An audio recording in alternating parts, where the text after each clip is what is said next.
안녕하세요. 산소영재TV의 슈니아빠입니다. 오늘은 영유아 건강검진을 파헤쳐보는 그 두 번째 시간으로 4에서 6개월 영유아 건강검진 문진표를 한번 살펴보도록 하겠습니다.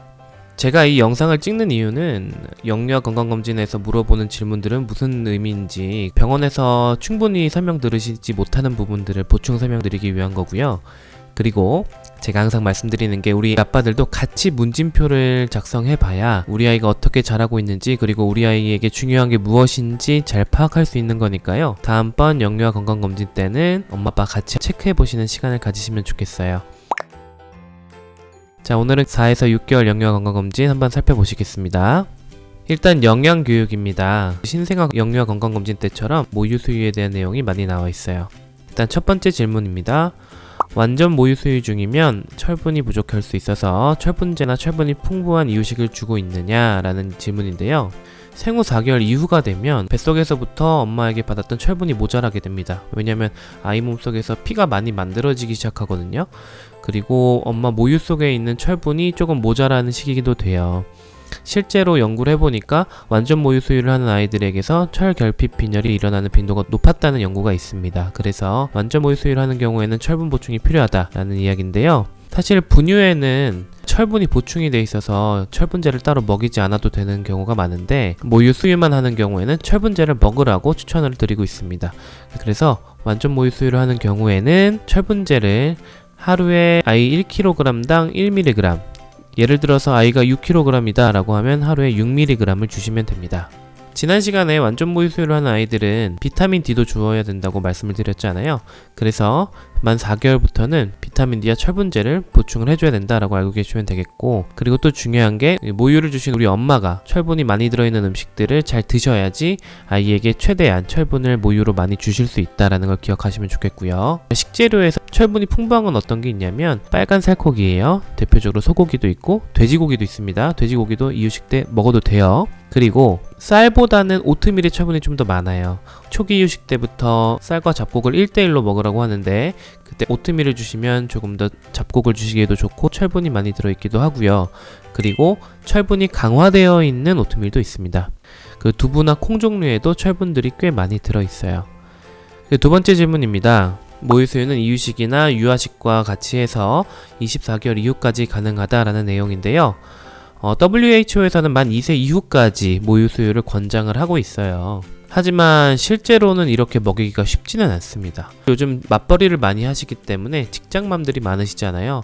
그래서 육아 휴직 기간에만 모유 수유를 하는 경우가 제일 많고요. 여러 가지 이유로 모유 수유를 지속하는 게 어려운 경우가 있습니다. 그래도 제가 항상 말씀드리는 건 최대한 먹이시는 게 좋지 않을까 이렇게 말씀을 드리는데, 저희 채널의 첫 번째 영상 모유 대 분유 뭐가 더 좋은가, 이 영상을 보시면 모유와 분유를 선택하시는데 조금 도움이 되실 것 같아요. 3번, 유축한 모유는 상온에서 최대 4시간까지만 보관 가능하다, 이 내용인데요. 이제 직장에 다니시는 분들도 있고 아이가 어디 입원을 해야 되거나 어디 갈 때 모유를 유축하는 경우도 있거든요.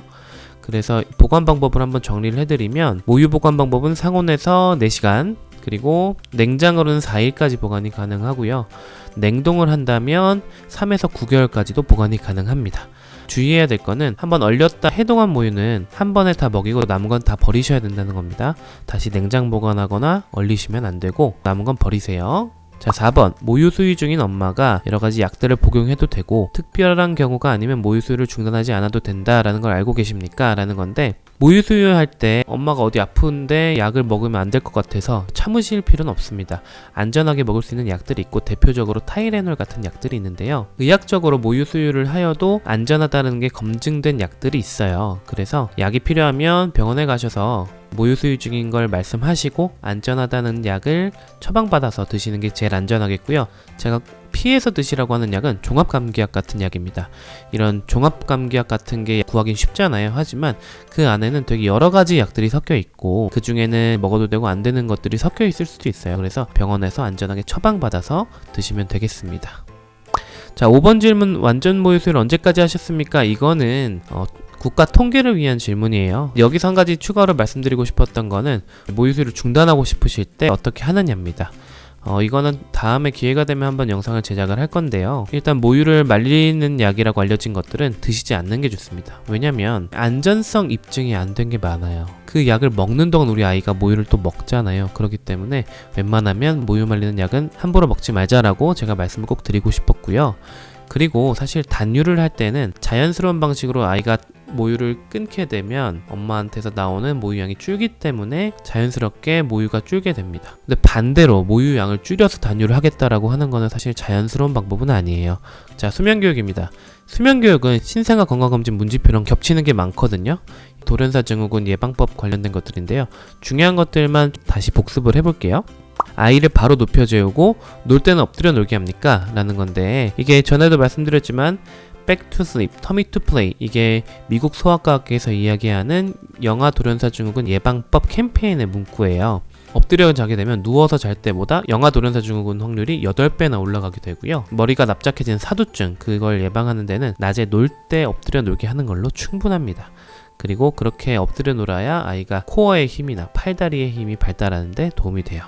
그리고 아이가 부모와 같은 잠자리에서 함께 잡니까? 이건 영아 돌연사 증후군 예방법에 의해서 가장 이상적인 수면 방법은 1살까지는 같은 방에서 자고 대신 잠자리는 따로 하는 게 제일 좋다는 내용이에요. 그리고 아이에게 젖이나 분유병을 물린 채 먹으면서 재우는 거죠. 그래서 먹자면 그만하셔야 되고요. 아이가 스스로 졸린 걸 느낄 때 잠을 자야 된다라는 걸 배울 수 있도록 도와주셔야 됩니다. 그 다음에 수면의식의 중요성에 대해서 다시 한번 질문이 나온 게 있어요. 제가 추가로 말씀드리고 싶은 거는 아이가 자기 전에 목욕하고 책 읽어주고 이런 수면의식 같은 걸 아빠가 아기 때부터 참여를 같이 하시는 게 제일 좋습니다. 그래야 아이가 아빠랑도 잘 잘 수 있게 됩니다. 아이가 자다가 깨면 젖이나 분유병 물려주는 거는 아이 치아 부식에도 좋지가 않고요. 아이가 자다 깼을 때 혼자 다시 잠들 수 있는 기회를 뺏으시는 거예요. 그렇기 때문에 아이가 자다가 깨더라도 혼자 스스로 잘 수 있게 젖이나 분유병으로 다시 재우면 안 됩니다. 자, 전자미디어 노출 교육이에요. 얼마나 보여주는지 이런 내용들이 있는데요. 이걸 한 번에 설명을 드릴게요. 우리 영유아들이 미디어 노출을 어떻게 해야 되느냐, 많은 가이드라인들이 있어요. 근데 공통적으로 나오는 내용은 만 2살까지는 웬만하면 미디어를 보여주지 말자라고 전문가들이 추천을 하고 있어요. 왜냐하면 이 나이 때 아이들은 세상을 배우는 방법이 직접 경험을 하기도 하고 부모나 다른 사람들과 상호작용을 하면서 배우게 돼요. 이건 아이 애착에도 중요하고요. 부모와의 친밀감, 그리고 언어와 운동 발달도 이 상호작용을 통해서 배우게 됩니다. 언어 발달에서 되게 중요하다고 말씀을 드리는 건, 첫 번째는 아이가 어떤 말을 배울 때는 부모와 교감을 통해서 배우는 게 되게 크고, 특히 부모의 피드백을 통해서 배우는 게 되게 큽니다. 예를 들어서 아이가 배고파서 맘마라는 걸 찾는데 마마 이렇게 처음에 발음이 안 좋을 수도 있어요. 그런데 우리 엄마 아빠가 맘마 이렇게 피드백을 주시면 아이들이 거기에 맞춰서 발음을 수정해 나가거든요. 이런 상호작용이 되게 중요하단 말이에요. 하지만 미디어들은 이런 상호작용이 안 돼요. 일방적으로 정보를 주는 거잖아요. 그렇기 때문에 아이들의 발달에 전혀 도움이 되지 않고요. 만약에 아이가 아파서 입원을 해 있거나 대중교통을 탔는데 너무 시끄럽다 라고 하면 어쩔 수 없이 보여줘야 되는 경우가 있잖아요. 그럴 때는 반드시 부모님이 함께 보셔야 되는데요. 부모님이 함께 보시면서 컨텐츠가 어떤지 골라주시는 것도 하셔야 되고, 영상 매체 등을 보면서 상호작용을 하셔야 됩니다. 이런 내용들에 대해서는 제가 좋아하는 선생님들 채널이 있는데 거기서 자세하게 다룬 내용이 있거든요. 그 카드를 여기 띄워놓을 테니까 그 영상을 참고해서 보시면 좋을 것 같아요. 자, 엉덩이 관절 관련된 내용입니다. 이거는 제가 자세하게 다룬 이 영상을 보시면서 공부를 하실 수 있고요. 해당되는 내용이 있다면 얘라고 체크해 주시면 됩니다. 자, 안전사고 예방 교육입니다. 안전사고 예방 교육 내용도 지난번 신생아 건강검진 때와 크게 다르지 않아요. 딱 이 보행기 내용만 다른데요. 이 보행기 내용 빼고 짧게 보고 가면요, 우리 아이들을 카시트는 꼭 사용하셔야 됩니다. 특히 제가 이 영상에서 카시트에 대해서 아주 중요하게 얘기를 드렸어요. 아이가 어른 침대나 소파 위에 혼자 두게 되면 아직 기어다니거나 굴러다니지 못하는 아이더라도 버둥대다 떨어질 수 있으니까 난간에 꼭 둬야 된다고도 말씀드렸고, 그리고 아이를 안아 달랠 때 심하게 흔들면 흔들린 아이 증후군이 발생할 수 있어서 뇌에 손상을 줄 수 있다, 그러면 안 된다 라는 거. 그리고 목욕통이나 욕조에 아이를 혼자 두면 물이 아무리 조금밖에 없더라도 아이가 그 물에 빠져서 호흡곤란이 생길 수 있어요. 그래서 사고당한 아이들 실제로 제가 본 적이 있기 때문에 옆에 어른이 계셔야 됩니다. 그리고 아이를 안은 채 뜨거운 음료 마시면 안 되는 거 이제 아시죠? 온수매트와 전기장판은 아이에게 저온화상을 일으킬 수 있다라는 것도 기억하시고 계실 거예요. 자, 이제 보행기에 대한 내용을 할 텐데요. 보행기 저도 어렸을 때 많이 탔었다고 하고요. 그리고 지금도 아직 사용하시는 분들이 많은데 사실 소아과 의사들은 이제 보행기 사용을 하지 말라고 권고합니다. 저는 부모님들께 보행기를 이 오토바이랑 똑같다고 해요. 오토바이는 사고 나면 크게 다치잖아요. 그런 비슷한 이유 때문에 이제 오토바이 같다라고 말씀을 드리는데, 아이가 감당하기엔 생각보다 빠른 속도로 움직이거든요. 겨우 기어다니는 애가 보행기로 발로 송송송송 하면 거의 뛰어다니는 애들 속도로 다닐 수가 있어요. 그런데 제동장치도 없고, 제동장치가 있더라도 아이가 다룰 수가 없겠죠. 그런 상태에서 벽에 쿵 박게 되면 머리나 이런 데 충격을 크게 받을 수도 있습니다. 그리고 아이들이 그걸 타고 넘어서 떨어지는 경우도 있고, 보행기 위로 타고 올라가서 높은 데 있는 물건을 꺼내기도 해요. 이런 사고가 실제로 있기 때문에 보행기 사용하지 말라라고 말씀드리고, 보행기를 사용하면 걷는 발달에 방해가 됩니다. 왜 그러냐면 우리 아이들이 좀 더 높은 곳에서 좀 더 빠른 움직임을 하고 싶은 마음이 생겨야 훈련을 할 거 아니에요. 그런데 보행기를 타면 서 있는 거랑 높이도 똑같고 움직임도 되게 빨리 돼요. 그러니까 아이들이 굳이 걸으려고 하지 않는 거죠. 걷지 않아도 되니까요. 그렇기 때문에 보행기는 우리 아이들에게 도움이 되는 게 하나도 없습니다. 자, 시각 관련 내용입니다. 시각 관련 내용도 신생아 건강검진하고 겹치는 내용이 많은데요. 아이가 눈을 잘 맞춥니까? 라는 질문은 처음 나왔어요. 아이들은 눈 맞춤을 6개월 이전에 해야 되거든요. 물론 발달 지연이 있거나 미숙아인 아이들은 좀 늦을 수도 있는데, 미숙아 아이들은 교정 연령으로 발달을 따져야 되기 때문에 아직 못할 수도 있기는 해요. 하지만 눈을 못 맞추는 게 어떤 발달 지연의 사인일 수도 있고, 안과적인 문제가 있을 수 있기 때문에 안과에 의뢰를 드리게 돼 있어요. 아이의 눈동자의 위치가 이상합니까? 이거는 지난번에 보았던 사시소견이 있는지 물어보는 거고요. 아이 동공이 혼탁합니까? 라는 거는 오른쪽 아래 사진처럼 선천성 백내장이나 이런 게 있는지 물어보는 질문입니다. 지난번에 보셔서 아실 거예요. 자, 그 다음 청각 관련 내용입니다. 1번 문항 빼고는 신생아 검진 때랑 똑같아요. 그래서 1번 문항만 좀 볼게요. 아이가 다양한 소리, 아, 우, 이를 내거나 웃을 때 소리를 냅니까? 이 밑에 사진은 교과서에 나오는 발달표예요. 아이들이 3개월이 되면 아 하는 소리를 내기 시작합니다. 하지만 이런 소리를 내지 않는다면 혹시 청각에 이상이 있기 때문에 아이가 소리를 내지 못하는가 하는 걸 확인해 봐야 돼서 청각 검사를 받게 돼 있어요. 그리고 2번에서 5번은 지난번 영상을 참고하시면 좋을 것 같습니다. 그리고 마지막으로 개인위생 관련된 내용인데요.